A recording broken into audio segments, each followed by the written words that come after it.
The first day back to school symbolizes something big for the town of Moore, Oklahoma, a step toward recovery. Their last school year came to an abrupt and tragic end when a massive EF5 tornado hit on May 20th. 2 elementary schools were left in shambles. I'm sure you remember these images, and 7 students were killed. Nick Valencia has more on yesterday's first day back. There are a lot of emotions when it's time to go back to school, especially when part of that school isn't there anymore. See, look at that. That's destroyed. I don't know how we survived this. I first met Dylan Ellis nearly 3 months ago, in the days immediately following the EF5 tornado that wrecked Moore, Oklahoma, and left 24 people dead. The word hero got thrown around a lot during those days, but Ellis really was nothing short of one. I see her start to go up. I jump on her, lay on her, and then grab onto the bottom of these lockers that were inside the ground. And then once it's over, I push her out of the way, and then all the debris starts to hit me. How did you think so fast? How did you know to do what you did? I just thought of her as my family. What would I do if they started to go up? Didn't think, just did it. Like most of the students who survived the tornado, Ellis had a lot of time over the summer to think about what happened. Excited, nervous, anxious. Those are just some of the feelings he said he's had about starting 8th grade. And after everything that happened, he says he's just ready for things to be back to normal again. It's going to be a process to get back, but it's going to eventually get the way it was before. First grade teacher Waynell Mays wishes it was that easy. Her school, Briarwood Elementary, took a direct hit from the tornado. She laid on her students and even played music to them as debris rained down on them. You hear the children that they don't want to go to school. You know, the ones that I had last year, I saw them this summer, and they would tell me, I don't want to go to school, Miss Mays.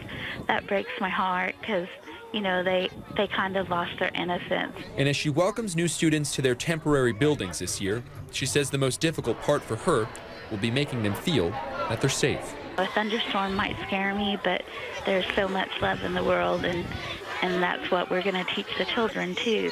That's the strength that we have to draw on. And there's one photograph from that awful day the tornado hit that has become quite iconic. Remember that image right there? A teacher's assistant, her husband rushing out of the school with their daughters. The mother bloodied, as you see right there, and the father cradling his little girl, Jordan. Well, the parents, LaDonna and Steve Cobb, are in that image, and they're also joining us live right now with their 10-year-old daughter, Jordan. Good to see all of you.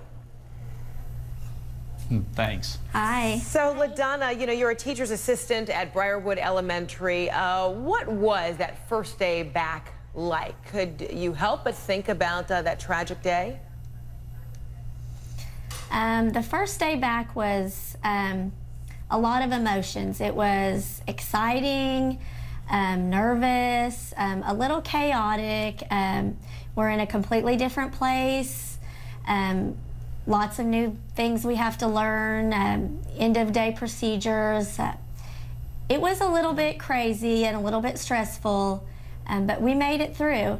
And Jordan, what was the day like for you going back to school? I was scared because if there was going to be thunderstorms, because we get scared a lot. I get scared a lot, and it was exciting too to see all my friends. I'm sure that was really comforting. And, you know, Steve, I wonder, you know, did you kind of have butterflies for both LaDonna and Jordan heading back to school? Yeah, I was worried. I didn't know how they were going to handle it. And I actually showed up to pick them up from school just so I could be there for that first day. I wasn't there in the morning. I was actually out of town. And it was kind of chaotic. You know, everybody trying to pick up their kids, and like my wife said, we're in a different facility for the school year. But yeah, I was nervous about it. I was hoping that it would go well, and I think it was a little, you know, hard at first. But I think, you know, just getting back to school, getting back to a normal routine is really going to help, and everybody's going to do a lot better.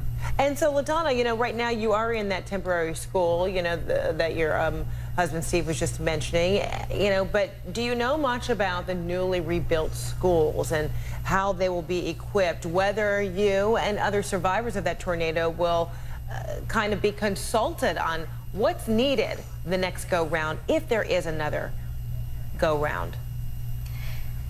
I know that we've been extremely blessed to be at Emmaus. They have been so wonderful to open their doors to us and just given us everything that we need. I know that it's a process. They're still working on, you know, the new school, insurance. You know, I don't know exactly. I know they haven't begun building it yet. It's supposed to be ready for next school year, so we'll just see, I guess. And you know, and I wonder, you know, Steve, there are a lot of people who are still not in their, you know, regular homes yet. They haven't been able to rebuild or just yet, and then they are in temporary shelters. Give me an idea of what it's like being in the community. What are people saying, thinking, feeling?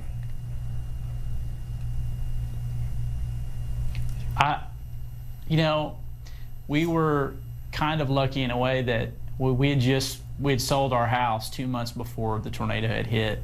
The tornado had went through that area where our old house was, and it's still there, but just right down the street, you know, all the houses are gone. So we were lucky in the fact that we moved just about 1.5 miles away, and our new house is untouched. So we went from one house to another house that's still standing. It doesn't have damage, but the other people that we know that live in the neighborhood, I think for the first probably month or so, even maybe the first couple of months, everybody was that had to actually be in that area and that was still living in that area.